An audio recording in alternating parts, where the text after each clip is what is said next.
सभी participant join कर चुके हैं। तो मेरे screen welcome all the participant today for this session on psychological counseling of the students. Basically, when we are talking of psychological counseling, we should not narrow down our spectrum. The counseling is not only for the academic activities or the academic performance, but it is in general an overall counseling of the student. उसका कारण यह है कि हम जिन band के बच्चों को deal करते हैं, पर्टिकुलरली क्लास 6 एंड ऑनवर्ड्स, 6वीं से लेके 12वीं तक, या हम अंग्रेजी में इसको एक बहुत अच्छा शब्द यूज करते हैं, तो यूथ इन टीन्स, जो 13 से लेकर के 19 तक के जो एज का बैंड है, उस बैंड के जो भी बच्चे हैं उनका बिहेवियर बेहद फ्रस्ट्रेटिंग और कंफ्यूजिंग होता है। आप लोगों के भी बच्चे होंगे, आप अपने बच्चों के भी बिहेवियर पर जब नजर डालेंगे तो आप मेरी बात से सहमत होंगे कि आपको कभी लगता है कि आपका बच्चा एक बहुत ही मैच्योर, समझदार, अंडरस्टैंडिंग इंडिविजुअल की तरह बिहेव कर रहा है, और अचानक आपको समझ में आता है कि वो बिल्कुल ही इलॉजिकल और क्रेजी टाइप बात कर रहा है। उसका बिहेवियर जो है इरेशनल हो गया है, there is no logic, he is aesthetic. तो ये जो दो एक्सट्रीम पर हमारा बच्चा जो घूमता हुआ दिखाई देता है, इसके पीछे बहुत बड़े कारण हैं, और उन्हीं कारणों पर हम चर्चा करेंगे कि ये क्यों होता है, कैसे होता है, और उस संदर्भ में हमको क्या किया जाना है। एक बात हमको समझने की बड़ी आवश्यकता है, और वो बात ये है, ये जो बैंड मैंने आपके सामने कहा रखा, दैट इज फ्रॉम 13 to 19 कहिए, या स्कूल की फ्रेम में बात करें तो 6वीं से लेकर के कक्षा 12वीं तक के जो छात्र छात्राएं हैं, उनके शरीर में बहुत तेजी से परिवर्तन आ रहे हैं। एक बच्चा जो है वो एडोलसेंट बनने की प्रक्रिया में है, किशोर वय में एंट्री कर रहा है। तो there are many significant changes that are taking place as far as his body is concerned, be it a girl, be it a boy. बहुत सारी बातें होने लगती हैं जो पहले नहीं हो रही थी। बच्चे की आवाज फटने लगती है, लड़कियों में एक विमेन लाइक जो फीचर्स हैं वो इमर्ज होने लगते हैं, लड़कों में भी वही प्रक्रिया हो रही है, और ये एक आसान स्थिति नहीं है। और जहां एक और उसके शरीर में परिवर्तन की प्रक्रिया की शुरुआत हो रही है, वहीं साइकोलॉजिकल दुनिया में या मनोविज्ञान की दुनिया में the change is very fast, beyond our comprehension. And the impact of this physical and psychological change on an individual is too profound effect on the choice of the child, on the behavior of the child, और उसके चलते एक बच्चा हमको erratic दिखाई देने लगता है। अब आप कहेंगे कि ये चर्चा आज क्यों हो रही है, क्या हम बच्चे से जवान नहीं हुए, या हम किशोर वय में नहीं घुसे? तो मैं आपको एक बात कहना चाह रहा हूं कि भारतीय संदर्भ में किशोर वय के मनोविज्ञान को समझने की आवश्यकता पिछले 50 साल से शुरू हुई है। उसके पहले दरअसल हमारे समाज की रचना कुछ ऐसी थी कि वहां हमें किसी मनोवैज्ञानिक काउंसलिंग की या मैन्यूवरिंग की जरूरत नहीं पड़ती थी। एक जॉइंट फैमिली सेटअप हुआ करता था, जिसमें भाई बहनों की एक बड़ी लंबी लाइन होती थी, यानी वो कई बार कई घरों में तो ये लाइन इतनी लंबी होती थी कि एक जनरेशन का सबसे छोटा भाई या बहन उसके पिछले जनरेशन के सबसे छोटे जो चाचा हैं या मौसी है, बुआ है, उनकी हम उम्र हुआ करते थे।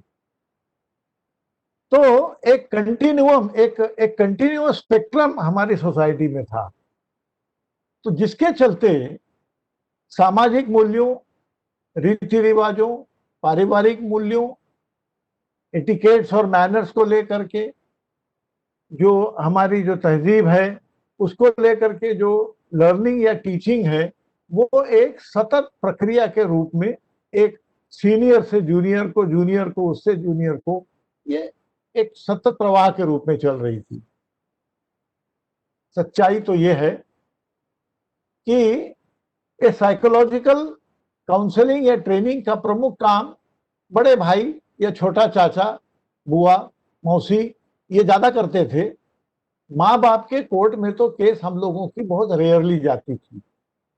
बहुत सारी चीजें मैंने, माँ बाप भी उस समय कहते थे मेरे बच्चे कब बड़े हुए मुझे तो पता ही नहीं चला, क्योंकि बच्चे बड़े होने की प्रोसेस में माँ बाप उपस्थित नहीं थे। उस पूरी प्रक्रिया में उसके जो ऊपर के भाई बहन हैं या उसके जो पिछली जनरेशन के जो चाचा है, मौसी है, बुआ है या मामा है, ये लोग जो हैं इनके सानिध्य के वजह से पेरेंट्स के ऊपर पेरेंटिंग का बोझ कभी आया ही नहीं। और इसलिए ये एक सच्चाई है जो हमको स्वीकारनी होगी कि भारतीय सामाजिक परिवेश में या संदर्भ में पेरेंटिंग एक फंक्शन के रूप में कभी एक व्यवस्थित विधा के रूप में विकसित नहीं हुआ। ये मेरा अपना ऑब्जर्वेशन है, इसमें मतभेद हो सकते हैं, परंतु ये मेरा अपना ऑब्जर्वेशन है कि एक स्पेसिफिक फैकल्टी के रूप में पेरेंटिंग ये जो है वो बहुत ज्यादा विकसित नहीं हो सकती, हुई नहीं, क्योंकि उसकी जरूरत नहीं थी। इसकी जरूरत हमको तब महसूस हुई जब समाज में जॉइंट फैमिली सिस्टम से यूनिटरी फैमिली सिस्टम में शिफ्ट शुरू हुआ, अपरिहार्य कारणों की वजह से। सही गलत, अच्छा बुरा, इस प्रपंच में पढ़ने के बजाय हम केवल ये देखें कि हाँ, एक सामाजिक परिवर्तन पारिवारिक संदर्भ में ऐसा हुआ कि साहब जो संयुक्त परिवार प्रणाली व्यवस्था थी वो बहुत तेजी से पिछले 50 सालों में आप देखेंगे एकल परिवार प्रणाली में तब्दील हो गई। अब एक बच्चा जो बड़ा हो रहा है उसके आगे पीछे बच्चों की संख्या नहीं है, उसके घर में दादा दादी नाना नानी की उपस्थिति नहीं है, उसके पेरेंट जो हैं वो उसको मॉनिटर करने के लिए अपना समय नहीं दे पा रहे हैं। माँ बाप कई प्रकरणों में तो ऐसा भी है कि वो दोनों ही अपने रोजगार या एंगेजमेंट में व्यस्त हैं। हाउसवाइफ भी जो है वो अब चूंकि अकेली रह गई है तो वो अपने घर की एक्टिविटी में ही इतनी इन्वॉल्व होती है कि उसके पास वो समय नहीं है कि वो अपने बच्चे की काउंसलिंग या साइकोलॉजिकल मैन्यूवरिंग कर सके। ये तो एक बात है। और दूसरी बात यह है कि parenting as a system was not a part of our society, and therefore when our society got converted mostly into a unitary family setup, many of the parents do not know what exactly parenting is, and therefore the frustration in the parents is mounting. आप लगभग हर parent को ये कहते हुए पाएंगे कि ये मेरा बच्चा बड़ा इरेटिक है, मैं बच्चे को समझ ही नहीं पाता हूं कि ये कभी कभी कुछ बिहेव करता है, कभी कुछ बिहेव करता है। और ये फ्रस्ट्रेशन या ये जो बेचैनी पेरेंट्स की है ये टीन्स में एंट्री के साथ बहुत तेजी से इमर्ज होती है। और ये जो मैं आज जिस सेशन में आपसे बात कर रहा हूं, ये मैं केवल आपको नहीं कह रहा हूं, मेरा आपके साथ साथ मैं आपको एक टूल के रूप में देख रहा हूं कि साहब आप इस कंसेप्ट को अगर आप मुझसे सहमत हो पाते हैं तो पेरेंट तक पहुंचाइए, क्योंकि पेरेंट जो हैं वो बिल्कुल भी अनभिज्ञ हैं पेरेंटिंग की व्यवस्था से। दुर्भाग्य से परिस्थितियां कुछ ऐसी हो गई हैं कि आज पेरेंट और टीचर ये दो छोर पर खड़े दिखाई देते हैं। बच्चे के डेवलपमेंट के लिए उन दोनों को जहां साथ होने की आवश्यकता है वहां वो साथ दिखाई नहीं दे रहे हैं। थोड़ी कोशिश हमको करनी होगी कि साहब ये बात पेरेंट्स तक भी पहुंचनी चाहिए कि बच्चे के डेवलपमेंट और स्वस्थ डेवलपमेंट की जिम्मेदारी केवल टीचर की या केवल पेरेंट की नहीं है, बल्कि ये हम दोनों का संयुक्त उपक्रम है। पेरेंट और टीचर दोनों मिलकर के एक बच्चे के स्वस्थ शारीरिक और मनोवैज्ञानिक विकास में योगदान दे सकते हैं। अकेला टीचर या अकेले पेरेंट इस बात को सक्षमता से निर्वाह कर सकें, इसकी संभावनाएं कम दिखाई देती हैं। So I see a major role on the part of the teachers that they should contribute to the parents how the parenting has to be conducted. So having said this, मैं थोड़ा सा आगे बढ़ूं कि why this happens. शरीर में होने वाले परिवर्तन तो हमको दिखाई देते हैं, हमको समझ में आते हैं, हम थोड़ी थोड़ी कभी कभी बात बच्चे से कर भी लेते हैं, माँ बेटी से बात कर लेती है, बाप बेटे से भी हल्की फुल्की बात कर लेता है, परंतु मनोवैज्ञानिक दुनिया में उसकी साइकोलॉजी में होने वाली जो उठापटक चल रही है उसका भान और उसका ज्ञान ये दोनों ही पेरेंट्स के पास अभी नहीं है, जिसकी सूचना हमको उनको पहुंचानी चाहिए। मैं 3 बिंदुओं पर आपका ध्यान आकर्षित करना चाहूंगा। पहली बात, ये 3 बिंदुओं के पहले 2 और मुद्दे मैं आपके साथ शेयर करूं कि ये जो टीन्स का पीरियड है, 6वीं से लेके 12वीं तक का जो पीरियड है, ये पीरियड वो पीरियड है जहां पर यूज इट और लूज इट ये प्रिंसिपल बहुत शार्पली एक्टिव होता है। अगर उसने कोई नॉलेज एक्वायर किया है, अगर उसने कोई स्किल मास्टर किया है, तो उसको अगर वो लगातार प्रैक्टिस कर रहा है, वो लगातार अगर यूज कर रहा है, तो वो उस पर वो मास्टरी हासिल करेगा। And if he is only accumulating it and not practicing it, not making it a part of his personality, part of his reflex mechanism, then the command over the knowledge content, the command over the skill component will very fast evaporate. He will lose. ये एक बहुत खतरनाक इसमें एक इस phase की सच्चाई है। सो 6वीं से लेकर के 12वीं तक whatever knowledge and skill he is acquiring needs to be perpetually and regularly practiced and sharpened. उसको बहुत शार्प करते रहने और उस पर कमांड को और भी बेहतर बनाते रहने का प्रयास और उसमें सपोर्ट हमारा और पेरेंट्स का, ये दोनों बहुत जरूरी है। दूसरी बात होती है कि जितना हम उस पर ध्यान देंगे, जितनी हम स्किल को शार्प करेंगे, उतनी ही वो फैकल्टी उस बच्चे की मजबूत होती है, कमांड आती है और उससे एक कॉन्फिडेंट पर्सनालिटी भी ग्रो करती है।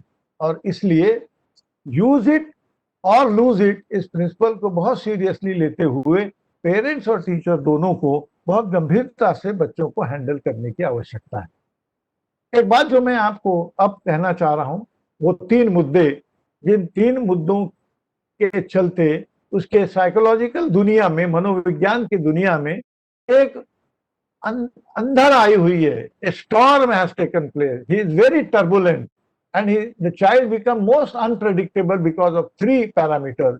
इसमें सबसे पहले होता है एक ऐसा पार्ट दिमाग का जिसको कि आप में से जो साइकोलॉजी के स्टूडेंट्स होंगे या जो साइकोलॉजी में जिन्होंने अपना विषय चुना होगा वो इसको बेहतर जान सकते हैं। एक होता है pre frontal cortex. The prefrontal cortex is developing fast during this period. इसमें इतनी तेजी से परिवर्तन होते रहता है, वो एक मैच्योरिटी की ओर बढ़ने की कोशिश में है, परंतु उसकी गति जो है वो कल्पनातीत होती है, बहुत तेज गति से उसमें परिवर्तन आता है। Now the point is, what is the impact of development of prefrontal cortex? एक ही महत्वपूर्ण परिवर्तन आपको इस वजह से दिखाई देगा, and that important parameter is a child starts to decide things. Decision making की प्रोसेस इस उम्र में शुरू होती है, वो रैशनल हो, लॉजिकल हो, वो डेटा बेस्ड हो, ये कतई जरूरी नहीं. Only fact is that the child start deciding, he makes decisions and he wants to stick to the decision that he has made. आप अपने बच्चों को या अपने स्कूल के बच्चों को देखिएगा, ये बात आपको कन्विंस होगी. ऐसा बच्चा जो प्राइमरी में था, आपकी हर बात को आंख मूंद के मानता था, वो आर्ग्यूमेंट नहीं करता था, वो कुछ बोलता नहीं था. आपने कहा चलो आज बाहर खाना खाने जाना है होटल में, बच्चा कपड़ा पहन के तैयार हो जाता था, आपके साथ चलता था. आपने अगर उसको ये कह दिया कि नहीं नहीं ये वाला कपड़ा ठीक नहीं दिख रहा है, वो वाला कपड़ा पहन के चलो, तो वो चेंज करके दूसरा कपड़ा पहन कर आ जाता है. He doesn't argue, he has no argument. आपने कहा कपड़े बदलो, उसने बदल लिए. आपने कहा खाना खाने चलो, वो खाना खाने चला गया. आपने कहा कि बेटा अंकल के बेटे की शादी का रिसेप्शन है, चलो फटाफट तैयार हो जाओ, आज वहां पर रिसेप्शन में जाना है. बच्चा बड़ा खुश रहता है, योजना बनाता है कि कहाँ आइसक्रीम खाया जाएगा, कहाँ गुपचुप खाया जाएगा, बिना आपके अननेसेसरी कंट्रोल के. उसकी नजर में he is very willingly preparing itself to go to the reception. मेरा कहने का मतलब यह है कि ऐसे आपके सामने बहुत सारे उदाहरण होंगे कि आपने डिसाइड किया, आपने अपने डिसीजन को कम्युनिकेट किया और आपके बच्चे ने उसको शब्दशः पालन किया. जैसे ही ये टीन्स में आता है, जैसे ही मिडिल की कक्षा में बच्चे की एंट्री होती है, आपको दिखाई देगा कि अचानक बच्चा आपके डिसीजन से डिसएग्रीमेंट एक्सप्रेस करने लगता है. आप कहते हैं बेटा चलो, वही उदाहरण पिछला वाला मैं रिपीट करूं और आप देखेंगे उसका रिस्पांस क्या रहा. आप कहते हैं बेटा चलो अंकल के बेटे की शादी की रिसेप्शन की पार्टी में जाना है, तैयार हो जाओ. बच्चा कहता है मैं नहीं जाऊंगा. आपको पहली बार झटका लगता है कि बच्चा जाने से मना कर रहा है, आपके निर्देश का पालन शब्दशः करने से इनकार कर रहा है. आप उससे पूछते क्यों नहीं जाना है, चलो चलो तैयार हो जाओ, फालतू बात मत करो. बच्चा कहते हैं नहीं नहीं जाऊंगा. अब आप इन्वेस्टिगेशन शुरू कर देते हैं. वाई, क्यों नहीं जाओगे? नहीं काम है. क्या काम है? नहीं काम है, पढ़ाई है, पढ़ाई पढ़ना है, होमवर्क है. Now you can understand the argument proposed and given by the child is not convincing. कभी कोई आर्गुमेंट आ रहा है, कभी कोई आर्गुमेंट आ रहा है, कभी कहता है काम है, कभी कहता है होमवर्क है, कभी कहता है दोस्तों से बात करनी है. आपको समझ में आ रहा है कि बच्चा इमेच्योर रिस्पांस दे रहा है, इमेच्योर आर्गुमेंट दे रहा है, परंतु वो अपने एक डिसीजन पर मजबूती से टिका है कि वो आपके साथ नहीं जाना चाहता. आप अपने बच्चे को कभी हेयर कट के लिए कहीं ले जाते रहे, अचानक वो बच्चा एक दिन कहता है मैं यहाँ नहीं जाऊंगा जहां आप ले जाते हैं, मुझे अपने बाल कटाने के लिए फलानी दुकान जाना है. नहीं, इस दुकान में क्या तकलीफ क्या है, क्यों नहीं चलोगे यहाँ? The child has no logical argument to defend his decision.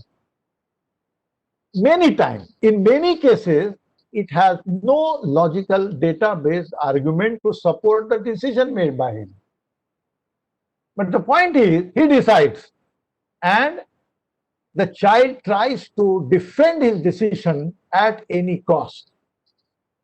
और अगर आप उसको फोर्स करते हैं तो वो रिबेल करता है, वो अपना डिस्प्लेजर जारी कर एक्सप्रेस करता है. और वो डिस्प्लेजर का जो एक्सप्रेशन है वो इतना वोकल होता है कि आपको लगता है कि ठीक है भाई, इससे अच्छा है तू सही में मत चल, तेरे को जो करना है कर. आप सरेंडर करते हैं, आप छोड़ते हैं, परंतु आपको अंदर से एक फ्रस्ट्रेशन होता है. द पॉइंट इज, अच्छा लगे बुरा लगे, आपको इस बात को एक्नॉलेज करना होगा. That is the important point, that now the child is trying to decide logically or illogically, rationally or irrationally, sentimentally or non-sentimentally is immaterial. The only and only important point is the child is trying to decide. He is making decisions of his own. बहुत सारी चीजों में वो अपने opinion को express करना सीख रहा है और इसके लिए development of pre frontal cortex is responsible. Now second, एक और ऑर्गन होता है इंसान के दिमाग में, वो उसका नाम है एमिगडाला. AMYGDALA, amygdala. ये जो एमिगडाला जो ऑर्गन है, इस पर रिलायंस एक बच्चे का ज्यादा होना शुरू हो जाता है. What is the role of this part of the brain? This part of brain is associated with emotions, impulse, instinct and aggression. ये जो पार्ट है एमिगडाला, वो भावनात्मक रूप से बच्चे को बेहद संवेदनशील बनाता है. वो इंपल्सिव हो जाता है, इंस्टिंक्टिव होता है, तर्क नहीं है, मुझे ऐसा लगता है, मुझे ऐसा लग रहा है, ऐसे बहुत सारी बातें वो करने लगेगा. और चौथा इंपॉर्टेंट पॉइंट है कि एमिगडाला के एक्टिव होने के चलते एक बच्चा एग्रेसिव हो जाता है, आक्रामक होता है. वो अपने गुस्से को कई बार not so civilised sense express भी करता है. जमीन पे पांव पटकेगा, बहुत जोर से बोलेगा, ये भूल जाएगा कि वो बाप या माँ से बात कर रहा है या कर रही है. ये एग्रेसिव मूड जो है या मोड जो है बच्चे का, ये एमिगडाला की वजह से इस एज के बैंड में आता है. आपने देखा होगा, अगर किसी बात पर आपका बेटा या बेटी आपसे असहमत हो जाए तो बच्चा भड़क जाता है. एक बेटी है, उसको कोई काम बताया जाता है, वो कहती मैं नहीं करूंगी, माँ कहती करो. उसको इतना गुस्सा आता है कि वो उठती है, चलती है, अपने कमरे में जा करके धड़ाम से दरवाजा बंद करके सो जाती, लेट जाती है पलंग पे. आप उसको आवाज देते रहिए, वो नहीं आती. आप बुलाते रहिए. थोड़ी देर बाद जब उसका गुस्सा शांत होता है तो वो खुद आती है, आपके बोलने पे नहीं आती. इस बीच आप उसको आवाज देते हैं, बेटा खाना खाने आ जाओ, उसका तत्काल पहला रिस्पांस होगा मुझे भूख नहीं है. जबकि 15 मिनट पहले उसी ने माँ को शायद कहा होगा कि माँ भूख लगी, कुछ खाने को बनाओ. और जब उसको गुस्सा आ गया, एक इमोशनल इंपल्स में वो बच्ची आ गई, तो अब उसने घोषणा कर दी कि उसको भूख नहीं है. ऐसे एक नहीं अनेक उदाहरण आपके सामने होंगे. इमोशंस की पकड़ में आता है. बच्चे को इसी दौर में बहुत सारी बातें इमोशनली मूव करती हैं. मेरी उम्र के या मेरे से कुछ कम उम्र के भी जो पार्टिसिपेंट होंगे, उनको एक राइटर का नाम याद होगा, और वो राइटर है धर्मवीर भारती. और धर्मवीर भारती का एक उपन्यास भी शायद उन्होंने पढ़ा हो, जिसका नाम है गुनाहों का देवता.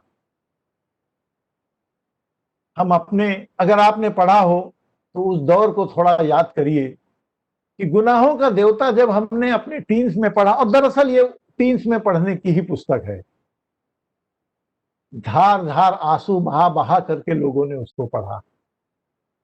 उसमें लिखी गई अनेक बातों को पेंसिल और पेन से अंडरलाइन करते थे, खूब रोते थे. उस पात्र के इमोशनल मूवमेंट के साथ हम पढ़ते समय मूव होते थे.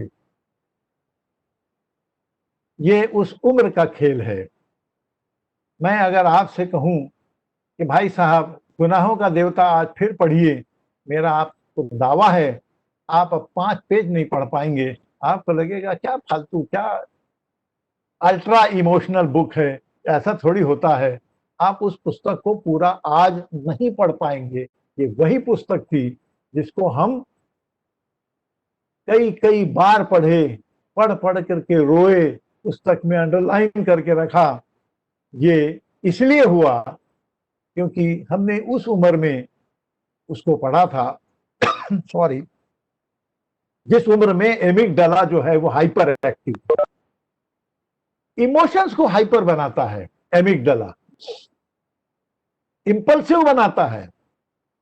छोटी सी छोटी घटना पर आप पेपरों में पढ़ते हैं, बच्चा कुछ ऐसी हरकत कर बैठता है जो उसकी जान पर बनाती है। ये केवल इंपल्सिव इमोशनल एक्ट की वजह से होता है। अगर वो इंपल्स हट जाए तो उसको अपने किए पर शर्म भी आएगी, अपने किए पर वो पछतावा भी करना चाहेगा, परंतु एक इंपल्स की पकड़ में बच्चे इस प्रकार की हरकत कर बैठते हैं। तो ये एक बात होती है, और ये आप बच्चों में ऑब्जर्व करेंगे कि ये झगड़े होते हैं दोस्तों के बीच में। आप देखेंगे कि दोस्तों के बीच में जो झगड़े होते हैं उसके मुद्दे इतने इनसिग्निफिकेंट से होते हैं कि you will laugh at this, is this the point because of which you are fighting with each other, it is something silly, परंतु उनके लिए वो बहुत इमोशनल मुद्दा हो जाता है। भावनात्मक रूप से वो इतना प्रभावित होते हैं कि उस छोटे से मुद्दे की वजह से भी वो किसी भी लेवल तक झगड़ा, दोस्ती का दुश्मनी में तब्दील होना, इस प्रकार के बिहेवियर आपको बहुत कॉमनली दिखाई देते हैं। This is one thing that happens. So amygdala is one point which is another issue which makes the behavior erratic for the adults, यानी पेरेंट्स और हमारे लिए। और तीसरा एक मल्टीपल सिस्टम का एक कॉम्बिनेशन है जिसको कि हम लोग साइकोलॉजी में लिम्बिक सिस्टम कहते हैं, LIMBIC, लिम्बिक सिस्टम। ये जो लिम्बिक सिस्टम है, दिस सिस्टम प्लेज ए की रोल इन दिस पीरियड। ये जो दौर है उम्र का, 12वीं से लेकर 6वीं से लेकर 12वीं तक पढ़ने वाले बच्चों का, इन बच्चों के बिहेवियर में लिम्बिक सिस्टम का बहुत बड़ा योगदान है। और इसमें कुछ 2-3 पॉइंट हैं जो बड़े महत्वपूर्ण हैं। एक नंबर का पॉइंट यह है कि limbic system forces the child to demand reward seeking behaviour. एक बच्चा इस उम्र में अपने किए गए काम का, कंट्रीब्यूशन का, अपने एट्रीब्यूट का रिकॉग्निशन चाहता है, और अगर वो रिकॉग्निशन नहीं होता तो वो हतोत्साहित होता है। बातें बहुत छोटी ही क्यों न हो,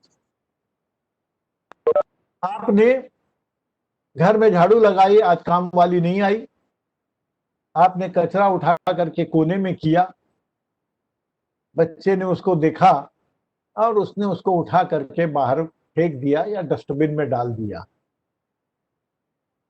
हम कहेंगे कि ये काम तो होना ही चाहिए, इसमें कौन सी बड़ी बात है। पर लिम्बिक सिस्टम के फेज, एक्टिव होने के फेज में जब बच्चा है, उस समय बच्चा ये एक्सपेक्ट करता है कि माँ या पिताजी कहेंगे, अरे वाह यार, तुमने मेरे काम में हाथ बटाया, बहुत बढ़िया, मजा आ गया। पर इतना कहना उसके लिए बहुत जरूरी है। The point is the limbic system deals with reward seeking behavior. That is most important, and you should be very careful about this. Now the second point is, इस उम्र में एक बच्चा अपने हम उम्र बच्चों का सोशल अप्रूवल चाहता है। जनरली पेरेंट्स इस मामले में गलती करते हैं। एक बच्चे के दोस्त को आप अगर अप्रिशिएट नहीं करेंगे, आप उसको अगर क्रिटिसाइज करेंगे फॉर नो रीजन, बच्चा आपके आर्गुमेंट से सहमत नहीं होगा, बल्कि वो आपसे बहस करेगा, वो अपने दोस्त को डिफेंड करेगा, क्योंकि आप देखेंगे कि वो अपने दोस्तों का आपके द्वारा और आपकी सराउंडिंग के द्वारा एक पार्ट ऑफ हिज पर्सनालिटी के रूप में एक्सेप्ट किए जाने की अपेक्षा रखता है। So never unnecessarily criticise the peers और the friends of your child in this period, this age band, क्योंकि ये जो लिम्बिक सिस्टम है, this demand social approval of their peers. और दूसरा एक और पॉइंट, जैसे मैंने कहा कि एमिगडाला जो है, that deals with emotions, similarly limbic system therefore demands emotional rewards.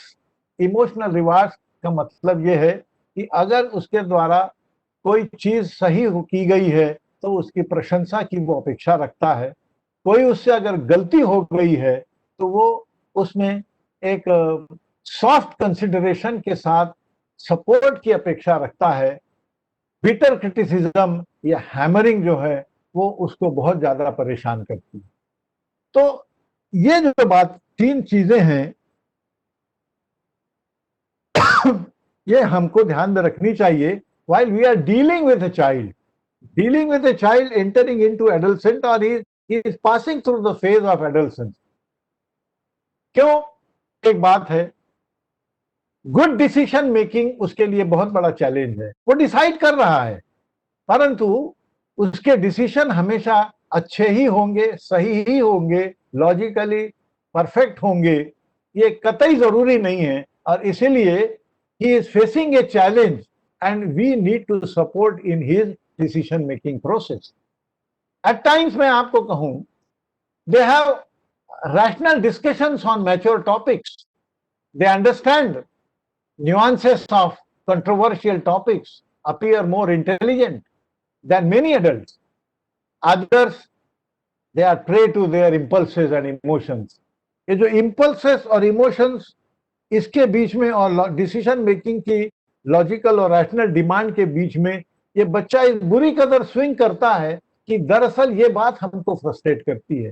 कभी आप अपने बच्चों के साथ या कभी अपने स्टूडेंट के साथ बात करिए, आपको इस बात के बड़े स्ट्रॉन्ग सिग्नल मिलेंगे कि sometime they are very logical, very convincing, they speak data base as if no even adult don't speak that way. इतना मैच्योरली वो बात करेगा और एकदम से कभी वो इतना इमोशनल और इतना इरेशनल बात करेगा कि इसके बीच में हम कंफ्यूज होने लगते हैं। और इसीलिए इस बात को हमको समझने की आवश्यकता है। अब इसकी वजह से होता क्या है कि ये बच्चे जो हैं ये अपनी भावनाओं को एक समझदारी पूर्ण ढंग से समझाने या सामने रखने का प्रयास करते तो हैं, परंतु वो कर नहीं पाते हैं। They fall short. वो बहुत चीजों को बेहतर ढंग से एक्सप्लेन नहीं कर पाते, अपने बिहेवियर के पीछे के आर्गुमेंट नहीं। और इसीलिए देखेंगे कि इस बैंड में बच्चे मेरे को ऐसा लगा, मेरा मन हुआ, इस प्रकार के तर्क जो है वो ज्यादा देते हैं। मुझे लगा नहीं, क्यों लगा नहीं, बस लगा। इस पर और ज्यादा आप इस लगा के पीछे पड़ेंगे तो आपके और उसके बीच के संवाद टर्मिनेट हो जाएंगे, क्योंकि उसको केवल लग रहा है द डिसीजन और the argument is instinctual rather than logical. So this is the base. ये मैंने आपके सामने जो पॉइंट रखे, why the child appears erratic sometimes, emotional many times. There are three parameters responsible for this. One is the development of prefrontal cortex, hyperactive amygdala, and the limbic system that is trying to fully develop in a child, that makes the life miserable for a child. Now, as an adult or a parent or a teacher, what we are supposed to do, let us focus a little bit on that. There are few points that we must consider, otherwise we also land up in the same confusion। हमको समझ में नहीं, आजकल के बच्चे, इनको तो संभालना बड़ा मुश्किल है। That is a general remark I generally listen from the parents and the teachers। बच्चे अनुशासनहीन हैं, बच्चे उद्दंड हैं, बच्चे एरोगेंट हैं, बच्चों में बड़ों के प्रति कोई आस्था नहीं है, बच्चों में सोशल वैल्यूज नहीं है, मैनर्स और एटिकेट्स का अभाव है। ये सारे तर्क जो हैं वो एक पक्षीय हैं और बच्चे को समझे बिना किए गए कमेंट्स हैं, ऐसा मेरा अपना ऑब्जर्वेशन है। बात फिर वही है कि पहले के दौर में इसकी जरूरत नहीं थी, अब के दौर में इसकी जरूरत है। तो एक समझदार मैच्योर पेरेंट और टीचर से किस प्रकार के बिहेवियर की अपेक्षा है, इस पर अब मैं कुछ आपके सामने पॉइंट रखना चाहता हूं। जिसमें सबसे पहला पॉइंट है, एक बात हमेशा याद रखिए, there is no easy and quick answer but few general suggestions which should be considered. एक कोई मैथमेटिकल सॉल्यूशन आपको नहीं दिया जा सकता, एक कोई आसान सा सॉल्यूशन नहीं दिया जा सकता जो हर बच्चे पर फिट हो जाए, और इसलिए कुछ मोटे पैरामीटर जो हैं उनको एक सपोर्ट टूल के रूप में आप यूज करिए, और थोड़ा अपना भी इमेजिनेशन और अपनी भी क्रिएटिव फैकल्टी को एक्टिवेट करके हर बच्चे के, क्योंकि हर बच्चा यूनिक है, वी आर नॉट रोबोट्स, दो बच्चे एक जैसे नहीं हो सकते, तो हमको हर एक बच्चे के लिए कुछ ना कुछ हल्का हल्का वेरिएशन लाना पड़ेगा, और यही हमारे सामने असली चैलेंज है. But we have to find ways, we have to evolve strategies that suits to our social, cultural and family or economic background. हम किस सामाजिक परिवेश में हैं, हमारी इकोनॉमिक बैकग्राउंड क्या है, to which cultural background we belong, what is my society, इन सारी चीजों को ध्यान में रखते हुए we have to develop things, we have to find ways, we have to evolve our own strategy. कहाँ क्या इफेक्टिव होगा ये हमको तय करना होगा. फिर एक बात, इतना भी बच्चों से डरा न जाए कि इमोशन में आ करके कुछ गलत सलत कर दें, ये इतना भयभीत होने की भी आवश्यकता नहीं है. और उस संदर्भ में मैं कहता हूं कि maintain firm boundaries and limits. आप क्या परमिट करते हैं और क्या परमिट नहीं करते, और जिसको आप परमिट नहीं करते हैं ऐसा करने पर उसके कॉन्सिक्वेंसेस क्या होंगे, इस बात को लेकर you must be very specific. Because एक बच्चा स्मार्ट है उतना तो कि अगर आपने वो बाउंड्रीज नहीं एस्टैब्लिश की तो वो ओवरडू करने की कोशिश करता है, वो स्ट्रेच करता है चीजों को तब तक जब तक कि आप जो हैं वो अपने पेशेंस को खो न दें.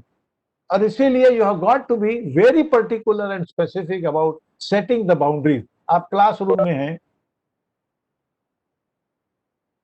declare that I will not permit anyone coming late in my class.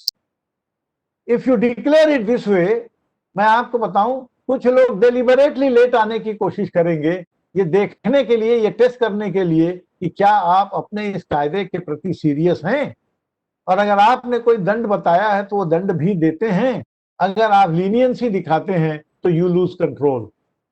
But if you are strict towards whatever you have said, then slowly you will find that now every student is coming to your class in time, nobody comes late, because you have set a fixed boundary, एक limit आपने तय कर ली.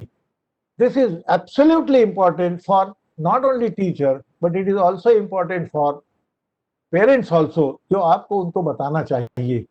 याद करिए, हमारे आपके बचपने में हमारे माँ बाप, बहुतों के माँ बाप कहते थे, यानी मेरे पिताजी कहते थे, बेटा सनसेट के पहले घर आना कंपलसरी है. कभी दोस्तों से बात हो रही है, होते होते बात पूरी नहीं हुई पर सूरज डूब गया, 5 ही मिनट हुए हैं, हम सोचते हैं 5 मिनट तो हुए हैं, घर जाते हैं. अगर उस दिन बाप ने मेरे ऑब्जेक्ट नहीं किया तो अगले दिन वो 10 मिनट हो सकता है, उसके अगले 15 मिनट हो सकता है. और जब पहले ही दिन 5 मिनट लेट आने को लेकर के मुझे थ्रैशिंग होती है कि you have to follow the instruction, you must come to home, back to home before the sunset. एक बार जब डांट पड़ जाती है तो दूसरी बार जब बात खत्म नहीं भी होती तब भी कहता रहे, नहीं नहीं यार पिताजी डांटते हैं, मैं जा रहा हूं. And now then it becomes a practice. So the point is, you have to be very particular about setting boundaries, setting limits to what is permitted and what is not permitted, and also the consequence if something is not done, what will happen. मैं एक बात आपको बताऊं जो सुनने में अभी सही नहीं लग सकती है, परंतु वो साइंटिफिकली सही है, और वो बात यह है कि an adolescent needs a strong, healthy adult to place boundaries and limits. एक मजबूत, एक हेल्दी एडल्ट की नीड महसूस करता है एक बच्चा, ताकि उसकी क्या बाउंड्रीज हैं और क्या लिमिट्स हैं ये उसको समझ में आए. ये लिमिट्स और बाउंड्रीज उसको एक डिसिप्लिन और फ्रेम बनाने में मदद करती है. फिर जैसे मैंने आपसे कहा कि थोड़ा इमोशनल दुनिया होती है, एक बात और करने की कोशिश करिए, expose the adolescent to positive activities and influences. ये काम 6वीं से लेके 12वीं तक होना चाहिए। इमोशंस की ग्रिप में आता है बच्चा, और इसलिए ऐसी एक्टिविटीज के प्रति एक्सपोजर दीजिए, ऐसे इन्फ्लुएंस से उसको एक्सपोज करिए जो अपने कॉन्स्टिट्यूशन और कंपोजिशन में पॉजिटिव फील रखती हैं, एक रचनात्मक माहौल रखती हैं, रचनात्मक सोच रखती हैं। बहुत सारे बच्चे आजकल वीडियो गेम खेलते हैं, या टीवी पर, या आपके क्या कहते हैं मोबाइल में भी गेम खेलते हैं। वायलेंस इज वेरी अट्रैक्टिव, बहुत कैची लगता है। मोबाइल गेम में गोलियां चल रही हैं, बम फूट रहे हैं, दरअसल न कोई मर रहा है न कोई जी रहा है। ये बात केवल आपके मोबाइल में हो रही है, पर उसके मनोविज्ञान में वायलेंस जो है वो एस्टेब्लिश हो रहा है, क्रुएलिटी जो है वो एस्टेब्लिश हो रही है। The child is psychologically becoming violent, the child is psychologically becoming aggressive and cruel, and therefore one has to ensure that if the child is playing with any such game which is violent in character, which is supporting unethical activities, killing people, stealing things, beating things, violating social norms and rules, interfere and ensure that such games or activities are not continued by the child. आप किसी अच्छी positive activities के लिए promote कर सकते हैं, और अगर आप ये करते हैं तो फिर बच्चा उसमें ढलता है और आगे वो अपना माइंडसेट वैसे बनाता है। इसलिए मेरा कहना यह है कि this is our responsibility to see that what the child is doing in his off time. इस पर ध्यान देने की जरूरत है, वो क्या कर रहा है वो जाने, हम अपने काम में बिजी रहें। हम इस प्रकार से उदासीन नहीं रह सकते। उसकी हॉबीज क्या हैं, उसके एंगेजमेंट्स क्या हैं, वो क्या काम करता है जब वो पढ़ नहीं रहा है या जब खाली बैठा है, उस समय उसकी एक्टिविटीज पर बहुत क्लोज नजर रखने की अपेक्षा दरअसल टीचर और पेरेंट्स दोनों के साथ होनी चाहिए। एक बात और, हम तमाम कोशिश करें, इम्पल्स और इमोशंस के प्रभाव में बच्चा कभी कभी नादानी कर सकता है, और वो नादानी घातक न हो, इसको सुनिश्चित करने के लिए आप इस बात को घर में सुनिश्चित करिए कि keep the dangerous substances away from the child. चाहे वो फिनाइल ही क्यों न हो, चाहे वो कोई आपके यहाँ गार्डन होगा तो गार्डन में यूज करने के लिए इंसेक्टिसाइड, पेस्टिसाइड्स आपने रखे होंगे। तो इस प्रकार से जो डेंजरस सब्सटेंसेस होते हैं, उन सब्सटेंसेस को उस बच्चे की रेंज और रीच से बाहर रखने की अपनी ओर से कोशिश करिए। They should be in your position so that these things are not easily accessible to the child। फिर है कि इश्यू बहुत बड़ा नहीं होगा, परंतु इम्पल्स में आकर के बच्चा अगर नादानी करे तो उसको कई बार बड़ी गंभीर समस्या पैदा हो जाती है। फिर पैम्परिंग से बचिए, allow the child to take healthy risk. आजकल मैं देख रहा हूं कि बच्चों की संख्या कम है, 1 या 2 हैं। बच्चे को इतना पैम्पर किया जाता है कि बच्चा स्कूल और घर और स्कूल के बीच दुनिया में उसको मिक्स होने के लिए छोड़ा ही नहीं जाता, और अगर छोड़ा जाता है तो माँ बाप उसको चेस करते रहते हैं, वो उसके आसपास घूमते रहते हैं। थोड़ी हेल्दी रिस्क टेकिंग होने दीजिए, थोड़ा दोस्तों के बीच झगड़ा झंझट होने दीजिए, थोड़ा जमीन के साथ खेलने दीजिए, जमीन में गिरने दीजिए, कुछ चोट लगने दीजिए, क्योंकि ये वो चीजें हैं जो उसको फिजिकली और मेंटली मजबूत बनाने में मदद करती हैं। हमारे बच्चों की इम्यूनिटी कम हो रही है। पहले वैक्सीन नहीं होते थे तो जो छोटी मोटी बीमारियां होती थी वो वैक्सीन का काम करती थी। बहुत सारी बच्चों में होने वाली बीमारियां ठीक भी हो जाती थी और एंटीडोट के रूप में हमारे एंटीबॉडीज बन जाती थी। हमने वैक्सीन डेवलप किया, अच्छा किया, जिसकी वजह से वो बीमारियां अब नहीं होती और हमने एंटीडोट पैदा कर मैंने आई एम सॉरी एंटीबॉडीज शरीर में पैदा हैं। परंतु मुझे कुछ बीमारी हो ही नहीं इस चक्कर में हम अपने बच्चों को नेचर से दूर रखते हैं, नेचर से अलग रखते हैं। हम उसको पानी में भीगने नहीं देते, हम उसको खट्टा खाने नहीं देते। हमको सर्दी और खांसी होने से भी इतना भय लगता है कि पता नहीं कितने बड़ा समस्या होने वाली है। Allow the child to consume seasonal fruit, allow it to get wet in the rains. थोड़ी बहुत तकलीफ होगी, वो थोड़ी अने एक जिसको मैं कहता हूँ हेल्दी रिस्क टेकिंग। एकदम ऐसा भी अनमाइंडफुल एक्सपोजर मत दीजिए कि उसको गंभीर समस्या हो जाए, परंतु थोड़ा बहुत एक्सपोजर नेचर के साथ, एक्टिविटी के साथ दीजिए। फिर एक अगला पॉइंट मैं उठाता हूं कि अपने दोस्तों को लेकर के इस उम्र में बच्चे बड़े सेंसिटिव होते हैं, पर बच्चा जिनसे दोस्ती कर रहा है वो दोस्ती के लायक है या नहीं है, ये जानना भी हमारे बच्चे के लिए या हमारे लिए भी उतना ही जरूरी है। तो दूर से बात करके या जासूसी करके या बच्चे से ही अपने दोस्त के बारे में जानकारी अगर हम पाएंगे, मांगेंगे, तो वो अपने दोस्त की हमेशा तारीफ ही करेगा, वो बहुत अच्छा है, वो बहुत बढ़िया है, वो फलाना है, वो ढिकाना है। So you will never come to know what is the true nature of the friend. इसके लिए मैं हमेशा कहता हूं कि अनजाने में आप इस बात को अगर जानना चाहते हैं तो एक बहुत बढ़िया तरीका होता है, और वो तरीका है कि अपने बच्चे के दोस्तों से दोस्ती करिए। घर में आते हैं, घर बुलाइए, कभी नाश्ता कराइए, कभी उनसे बात करिए, कभी उनके घर वालों की बात करिए, कभी उसकी हॉबीज की बात करिए, कभी वो कैसे पढ़ता है इसकी बात करिए, कभी उसके लाइक्स और डिसलाइक्स की बात करिए।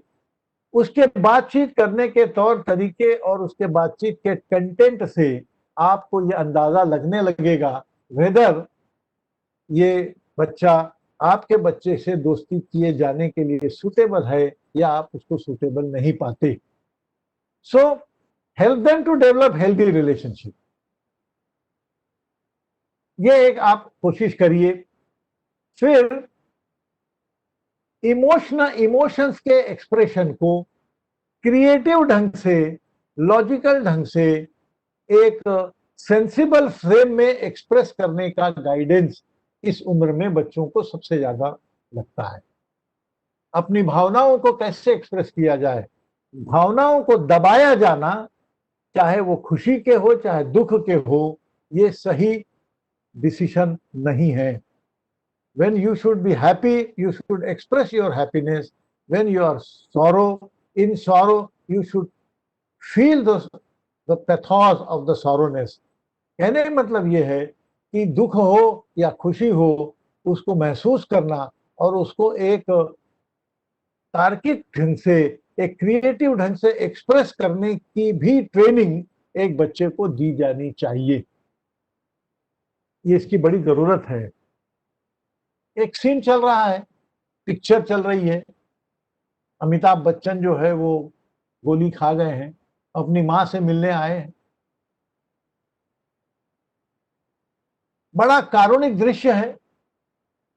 आपका बच्चा उसको देख करके आंख से आंसू बहने बहने को है, और आप उसको अगर डपटते हैं कि क्या ये पिक्चर को देख के रो रहा है, ये बचपना है ये तो, अरे वो तो सिनेमा है, वो डायरेक्टर ने कहा रो तो आंख में वो ग्लिसरीन डाल के रो रहा है, अरे बेवकूफ हो तुम, उसको रो रहे हो। ये बोल करके आप बच्चे का भला नहीं कर रहे हैं। उस कलाकार ने करुण दृश्य की करुणा को सशक्त रूप से अभिव्यक्त किया, और उसके प्रभाव में आकर के अगर आपके बच्चे की आंख से आंसू निकलते हैं तो उसको निकलने दीजिए, उसकी आलोचना मत करिए।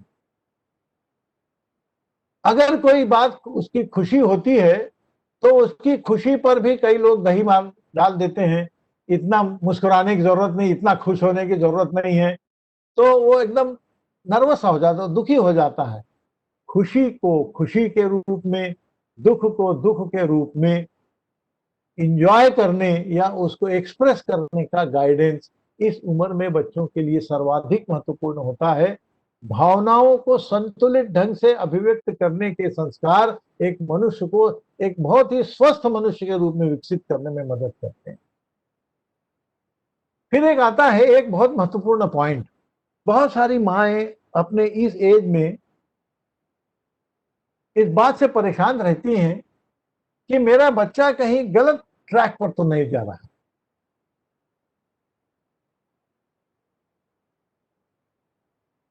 उसके दोस्त कैसे हैं, वो कंप्यूटर पे बैठता है तो किसी ऐसे साइट पे तो नहीं जा रहा है जिस साइट पर उसको नहीं जाना चाहिए, या दोस्तों के साथ ऐसी बातचीत तो नहीं कर रहा है जो कि उसको नहीं करनी चाहिए, जो श्लील वर्ग में नहीं आती है, जो कि अनसोशल कैटेगरी में आती है।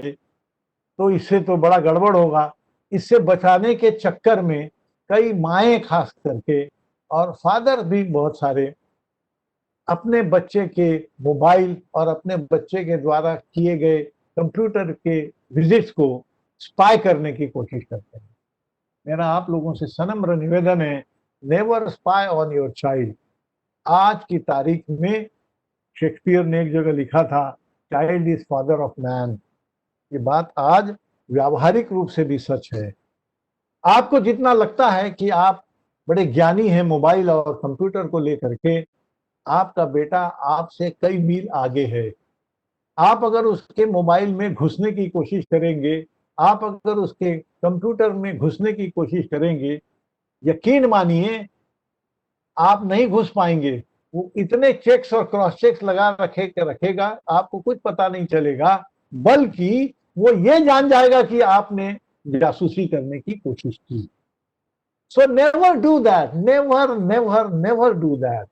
this this converts into a strained relationship between the child and the parent.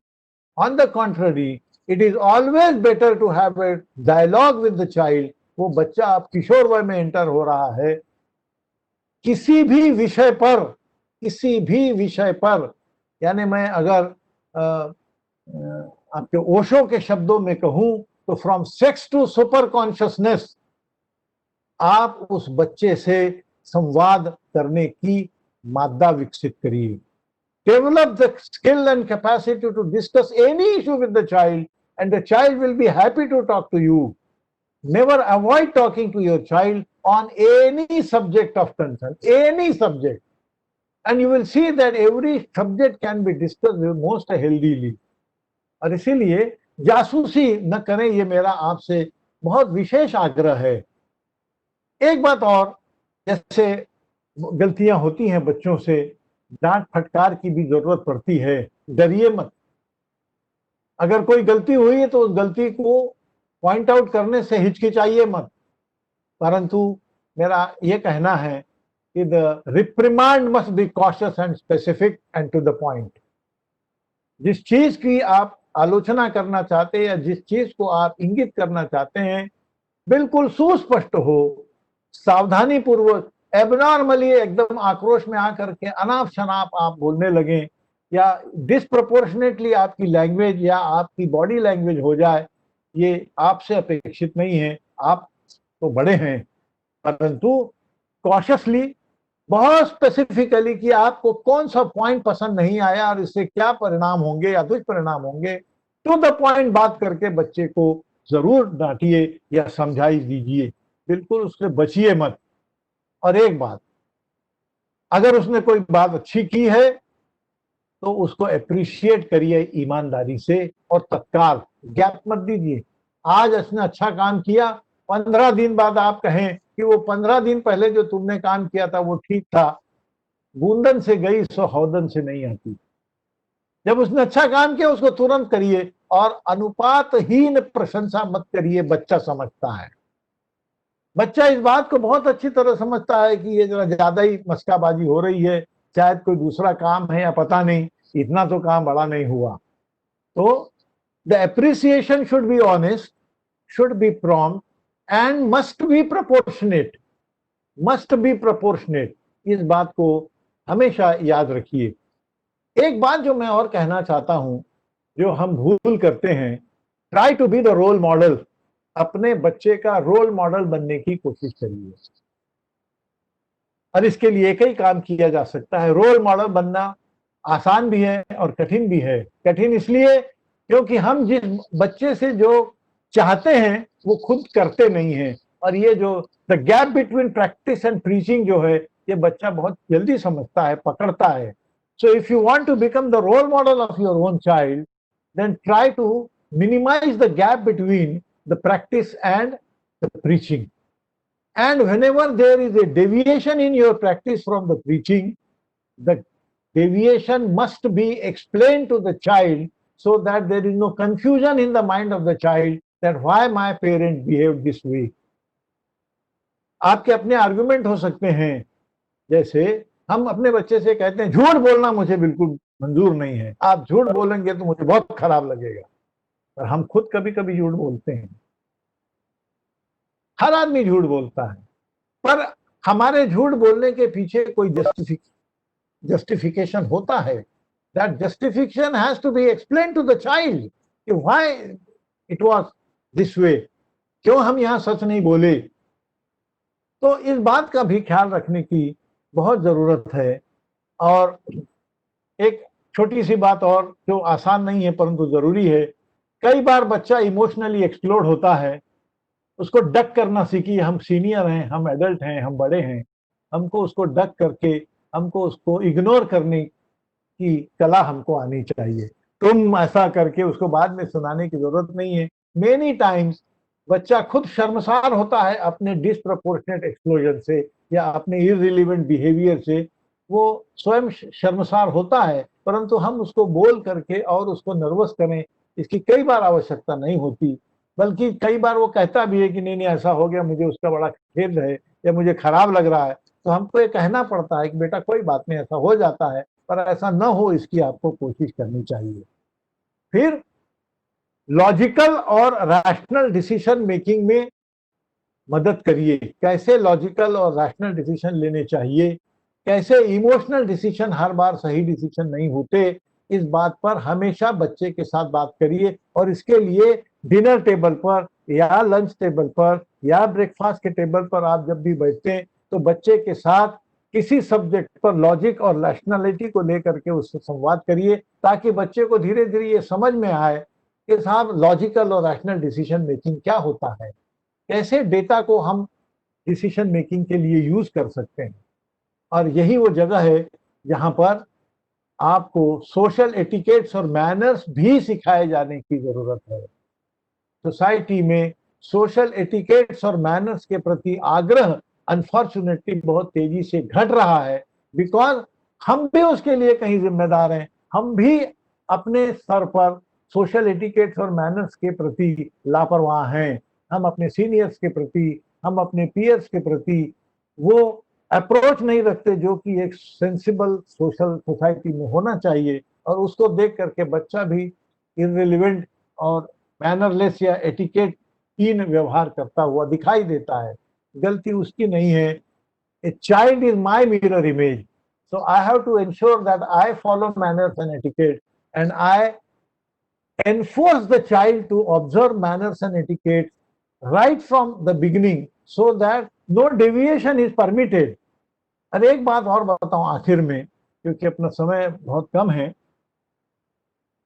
Waste की हर चीज अच्छी है, ये एक जो भाव है दिमाग में लोगों का, मैं उससे सहमत नहीं हूं. हमारी हर बात खराब है, ये भी एक भाव है, वो भी मैं सहमत नहीं हूं. और वाइस वर्सा, हमारी हर बात अच्छी भी है, ऐसा भी नहीं है, परंतु अच्छे और बुरे के बीच में चयन करने की समझदारी अगर हम रखें तो बहुत मदद बच्चों के साइकोलॉजिकल हैंडलिंग में होती है. जैसे एक बड़ी इंपॉर्टेंट बात, आजकल ये निर्देश है साहब कि बच्चों को छूना मना है, क्योंकि बहुत सारी ऐसी केसेस आई जिसमें बच्चों के साथ सेक्सुअल असॉल्ट हुए या मोलेस्टेशन की केसेस सामने आई, जिसकी वजह से एक तरफा ये निर्णय हुआ कि neither in reprimand nor in appreciation you are not supposed to touch a child. But that is not universally true. In India, cuddling and physical touch is most important for a child. और अगर मान लीजिए हम तो नियमों से बंधे हैं, परंतु पेरेंट्स को इस बात को समझाने की जरूरत है कि जब इस डिस्ट्रेस में बच्चा होता है तो उसके सर से हाथ फेरना या उसकी पीठ से हाथ फेरना या उसको गले लगाना, उसको ढाढ़स देना, इस प्रकार से फिजिकल टच जो है या कडलिंग जो है, ये बहुत बड़ी ताकत होती है. इसको भी हमारे पेरेंट्स को समझाने की जरूरत है. So this is all which I wanted to share with you, and now I hand over back to the host and request the participants, if they have any query they can raise. We can spare some more time on that also. Thank you. Thank you very much, sir, for your Sir. wonderful session. Sir. Sir, please. जी जी बोलिए sir.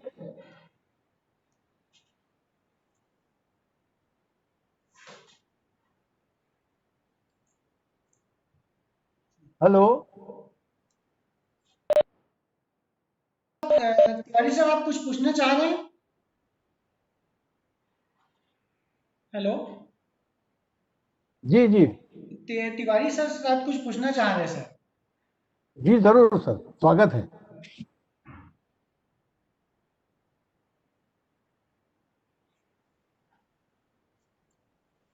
मेरे पास आवाज नहीं आ रही sir कोई.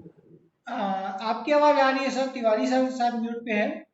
तो आज sir जी हम आपका सेशन यहाँ कंप्लीट करें. Sir, there is a question from Mungeri Renish Upadhyay, sir. Okay okay Rajni ji, चलिए बोलिए. Very good. Sir, there is a part of the brain that is called frontal lobe, which is I think responsible for the output. Whatever the learning a child gets, that frontal Yeah. lobe decides and determines how that will be converted into output. Sir, would you like to talk some points about it, sir? देखिए output के बारे में ना, अभी this would go out of frame for the today's Okay, text, sir. isn't it? Okay, sir. Okay, sir. Because I am Right, sir. Right. focusing on, हाँ, so we can talk on it at later time somewhere, sometime. Sir.